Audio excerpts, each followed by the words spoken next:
You are not waiting for readiness, you are hiding inside it. Readiness is a story the undisciplined tell to delay exposure. The moment you begin, the mask tears. Your body resists, your mind negotiates, your environment watches. This is the threshold. Not comfort, not clarity, not permission. Action without readiness is the first cut that separates identity from illusion. You do not become ready, you become exposed, then forged. Start while your voice shakes. Start while your plan is incomplete. Start where others can see the imperfection.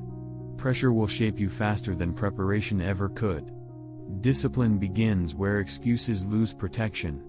Step forward before you are ready, and accept the cost: exposure, friction, consequence. This is the entry into samurai discipline, where identity is not declared but proven under observation, without delay, without shelter, without retreat. You start, and world answers with resistance, and that resistance becomes your teacher. You say you will start when you are ready, but what you mean is you are waiting for the moment where action costs nothing. That moment does not exist. There is no clean entry. No silent beginning. Every real beginning is visible, imperfect, and judged. That is why you hesitate. Not because you lack skill, but because you fear the moment your identity is no longer protected by preparation. Preparation is safe because it is invisible. No one measures it. No one challenges it. You can stay there indefinitely and still claim progress. But the moment you act, the world responds. Results appear. Feedback arrives. Weakness is no longer theoretical. It is observed. This is where most people retreat. They do not lack ability. They lack tolerance for exposure. To start before you are ready is to accept that your current self is insufficient and will be seen as such. This is not failure. This is the condition required for transformation. The disciplined individual does not negotiate with this reality. He enters it deliberately. When you delay action, you reinforce an identity built on avoidance. You become someone who prepares instead of someone who executes. Over time, this becomes permanent. Your standards lower quietly. Your tolerance for discomfort shrinks. You begin to protect your self-image instead of developing it. This is decay disguised as patience. Action, even when unrefined, creates pressure. Pressure reveals gaps. Gaps direct focus. This cycle cannot begin without exposure. You cannot refine what you refuse to reveal. You cannot improve what you keep hidden. Starting before readiness forces this cycle into motion. There is also a social cost. When you begin early, others will see inconsistency. They will see hesitation, errors, unfinished form. Some will question you. Some will dismiss you. This is necessary. Discipline is not built in isolation from judgment. It is reinforced through it. Each time you continue despite observation, your identity shifts away from approval and toward execution. Understand this clearly: readiness is not a prerequisite for action. It is a byproduct of repeated exposure. You earn readiness by starting without it, not by waiting for it. The first repetition is always the most unstable. Your body resists. Your mind searches for exit conditions. You will feel the impulse to stop, adjust, rethink. This is not a signal to retreat. This is the exact point where discipline begins to form. If you step back here, you strengthen hesitation. If you continue, you weaken it. You are not trying to perform well in the beginning. You are trying to establish a pattern of starting under resistance. That is the real objective. Performance improves later. Identity is formed now. Every delay strengthens the illusion that you need more time. Every immediate action breaks that illusion. This is the choice you face each time: protect the image of yourself as almost ready, or destroy it through action and rebuild something real. Start before you are ready, not because it is efficient, but because it is the only condition under which discipline can take root. Without that first exposed step, nothing that follows has weight. The second phase is where resistance becomes structured. In the beginning, hesitation is loud and obvious. By now, it becomes quieter, more calculated. It speaks in reasonable language. It tells you to adjust, to optimize, to wait until conditions improve. This is a more dangerous form of delay because it feels justified. You have already started. That is no longer the barrier. The new threat is inconsistency. When you act without readiness, the first breakthrough is not skill, it is disruption. You interrupt your old pattern. But interruption is temporary unless it is reinforced. This is where most people collapse. They mistake the initial act for transformation. It is not. It is only the opening. Discipline is not proven in the first action. It is proven in repetition under diminishing motivation. The second, third, and fourth exposures carry less emotional intensity. There is no surge, no urgency. Only friction. This is where identity either stabilizes or fractures. At this stage, your mind will attempt to renegotiate the standard you just set. It will suggest that starting once was enough to prove intent. It will try to convert action into memory instead of pattern. If you accept this, you return to the previous identity, now with the illusion of progress added. To continue before you feel ready again requires a different kind of force. Not emotional, not reactive. It must be deliberate. You must act without waiting for internal alignment. You must move while resistance is present but no longer dramatic. This is a colder environment. Less noise, more weight. Your environment will also begin to adjust. The initial act may have gone unnoticed or been dismissed. But repetition creates visibility. People begin to register your behavior. Not what you say, but what you repeat. This creates a new layer of pressure. You are no longer only confronting yourself. You are being observed. This observation introduces tension. If you stop, it confirms inconsistency. If you continue, it confirms intent. Most avoid this stage because it removes the ability to quietly quit. Once a pattern is visible, breaking it has a cost. This is why many prefer to remain in preparation. It avoids both internal and external accountability. But you have already crossed that line. Now the only stable direction is forward. Understand that you are not building confidence. You are building tolerance. Tolerance for friction, for repetition, for exposure without immediate reward. Confidence is a byproduct. It is not the driver. Each repetition you complete without readiness reduces the authority of hesitation. Not completely, but measurably. The voice that once stopped you now delays you. Then it weakens further. Eventually, it becomes background noise. This does not happen through thinking. It happens through repeated disobedience to that voice. There will be moments where you question the value of continuing without clear progress. This is expected. Progress at this stage is not visible in outcomes. It is visible in stability. Are you still moving? Are you still executing without negotiation? That is the metric. If you require visible improvement to continue, you will stop. Because improvement lags behind repetition. This delay is where most abandon the process. They misinterpret the absence of results as failure, when it is actually the required gap where identity is restructuring. You are no longer trying to start. You are trying to sustain. And sustaining without readiness is where discipline separates from intention. Continue. Do not evaluate. Do not adjust based on comfort.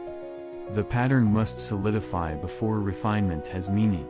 Now the pattern begins to harden, and this is where the cost becomes undeniable. The earlier phases were about breaking inertia and surviving repetition. Here, you confront something more rigid, the persistence of your old identity beneath your new actions. You are executing, but not yet transformed. There is a gap between what you do and what you are. In this phase, that gap becomes visible. You complete the repetitions, but internally there is still resistance, still doubt, still the sense that this is temporary. This is where many misinterpret their position. They believe that because they are acting, the work is done. It is not. The deeper conflict has only now surfaced. Starting before you are ready forced you into motion. Repeating that action built structure. But now structure demands alignment. Your behavior is changing faster than your identity, and this creates friction that cannot be ignored. You will feel it in subtle ways. A hesitation before beginning. A quiet questioning of whether this is sustainable. A pull toward your previous habits, not because they are better, but because they are familiar. Familiarity is powerful. It offers stability without effort. Discipline requires the opposite. This is where the process becomes isolating. Others may see your consistency and assume strength. They do not see the internal conflict. They do not feel the weight of maintaining a standard that your identity has not fully accepted. You are operating ahead of yourself, and that creates strain. Most people resolve this strain by lowering their behavior back to match their identity. They slow down. They skip repetitions. They reintroduce negotiation. This restores internal comfort at the cost of progress. The external pattern weakens, and the old identity regains control. You must not do this. Instead, you force the opposite resolution. You maintain the behavior until the identity is forced to adapt. This is not immediate. It is not smooth. It is a prolonged period where your actions feel unnatural and your mind resists the standard you are enforcing. But identity is not fixed. It reshapes under repeated, undeniable evidence. Every time you act without readiness, without negotiation, without retreat, you are presenting proof. Not to others, but to yourself. Proof that the old limits are no longer accurate. This proof accumulates slowly, then suddenly. At first, it feels like effort. Then it feels like obligation. Eventually, it becomes default. The hesitation does not disappear completely, but it loses authority. It no longer controls the outcome. It becomes a signal, not a command. This is the transition point. You are no longer someone who is trying to be disciplined. You are someone who acts despite resistance as a baseline condition. The identity begins to align with the behavior, not because you declared it, but because you enforced it long enough that contradiction was no longer sustainable. Understand the weight of this phase. It is not visible from the outside. There is no recognition for enduring it. But it determines everything that follows. If you break here, you do not return to the beginning. You return weaker, because you have experienced the standard and rejected it. The gap between who you could be and who you are becomes sharper. If you hold here, the system stabilizes. The need for readiness continues to fade. Not because you feel prepared, but because preparation is no longer relevant to your decision to act. You started before you were ready. You continued without confirmation. Now you remain without alignment, until alignment is forced to occur. This is where identity is no longer protected. It is replaced. The fourth phase removes the illusion of choice. In the beginning, you believed you were deciding to act. Each time, it felt like a decision point. Start or delay. Continue or stop. But now, after repeated execution under resistance, that structure begins to collapse. The space where hesitation once negotiated starts to close. This is not because resistance is gone. It is still present. But it no longer holds equal authority. You begin to see clearly that every pause, every delay, every internal debate leads to the same outcome: stagnation. This recognition strips hesitation of its credibility. It still speaks, but it no longer convinces. At this stage, action becomes less emotional and more mechanical. You do not wait for clarity. You do not seek reinforcement. You move because the alternative has been fully exposed and rejected. This is where discipline shifts from effort to standard. Not comfortable, not easy, but non-negotiable. There is a coldness here. The earlier phases carried intensity, even struggle. This phase is quieter, more controlled. You are no longer reacting to resistance. You are operating alongside it. It exists, but it does not interrupt. This is also where external perception begins to solidify. Others no longer see inconsistency. They see pattern. Repetition without visible hesitation. This creates a different kind of pressure. Expectation. Not from you, but from those observing. They begin to assume you will continue. This assumption can become a trap if misunderstood. If you act to maintain their perception, you lose internal control. Your discipline becomes dependent on observation again. You must remain anchored to the process, not the reaction it creates. The pattern exists for its own reinforcement, not for validation. The real shift in this phase is internal authority. Earlier, your actions were forced against resistance. Now, they are enforced by structure. You have removed enough variability that the system begins to run with less interference. Not automatically, but predictably. You know what happens next because you have repeated it enough times. There is no uncertainty in the sequence, only in the experience of executing it. And even that begins to stabilize. This is where many attempt to relax. They interpret this stability as completion. They believe they have become disciplined and can now ease the pressure. This is a miscalculation. The structure is stable, but not permanent. It requires continued reinforcement. If you reduce the standard here, the system does not hold. It degrades. Not immediately, but gradually. Small deviations. Minor delays. Justified adjustments. Each one weakens the structure until hesitation regains influence. And once it does, it expands quickly.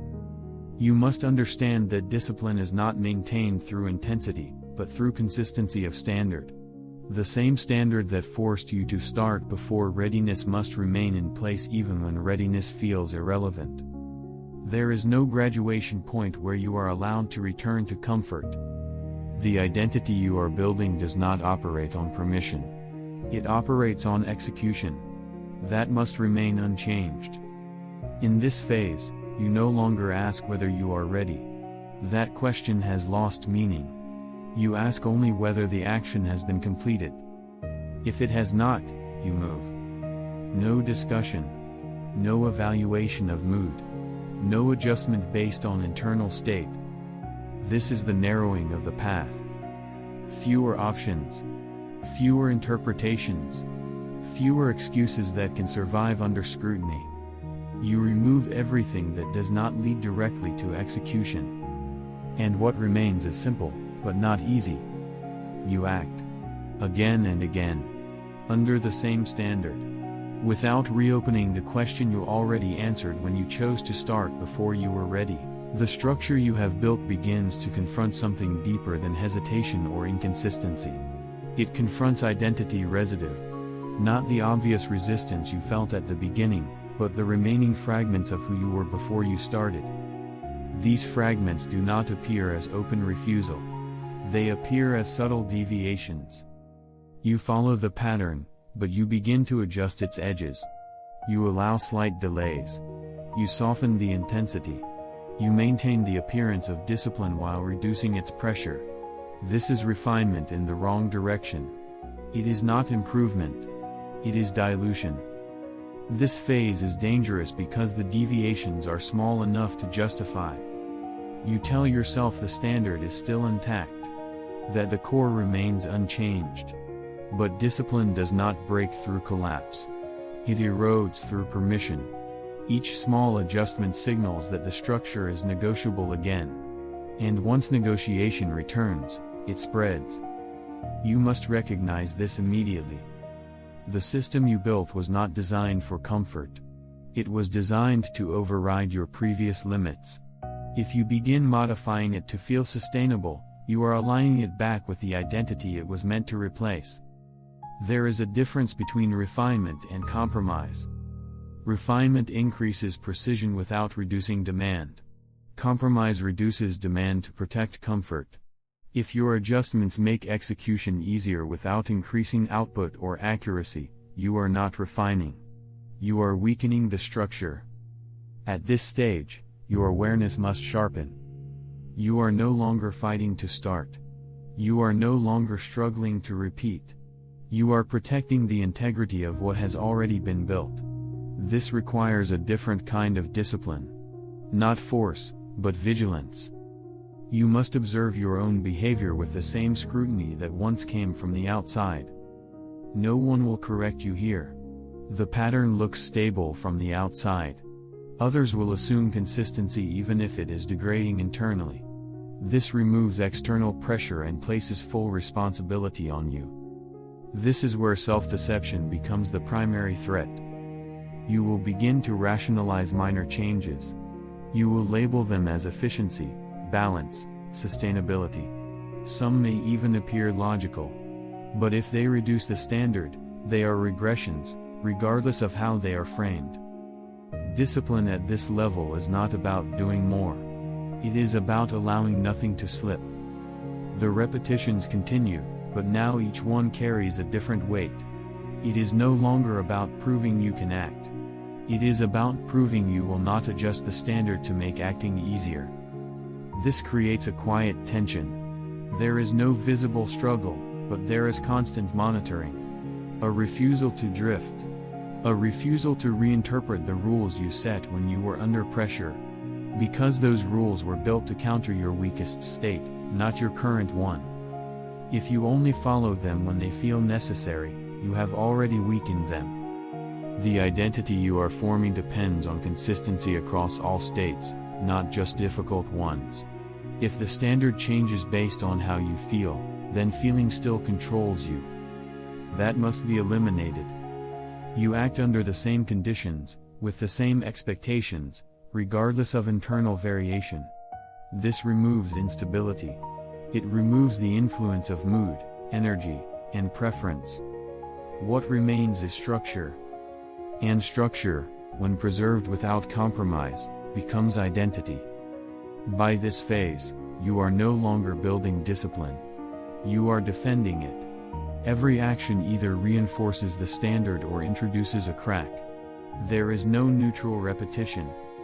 You started before you were ready. You continued without confirmation. You stabilized without alignment. Now you protect without exception. Because the only way to lose what you built is to allow it to change, discipline is no longer something you apply. It is something that begins to define the boundaries of your existence. The system you built is no longer external. It has moved inward, and now it starts to reject anything that does not align with it. This is where conflict sharpens again, but in a different form. Earlier, resistance tried to stop you from acting. Now, it tries to reintroduce alternatives. Not obvious ones. Subtle ones. It offers options that appear equal in value but differ in demand. It suggests paths that maintain progress while reducing strain. This is refinement disguised as efficiency, but its function is the same as before, to lower the standard without making it visible. At this level, you must recognize that not all progress is equal. Two actions can produce similar outcomes, but one may preserve the structure while the other weakens it. The difference is not in the result. It is in the demand placed on you. Discipline is not measured by outcome alone. It is measured by the level of resistance you are willing to act through. If you consistently choose the path with less resistance, even if results appear stable, you are shifting away from discipline and toward convenience. This shift is gradual, and that is why it is dangerous. You will not notice the loss immediately. The structure will still hold for a time. The repetitions will continue.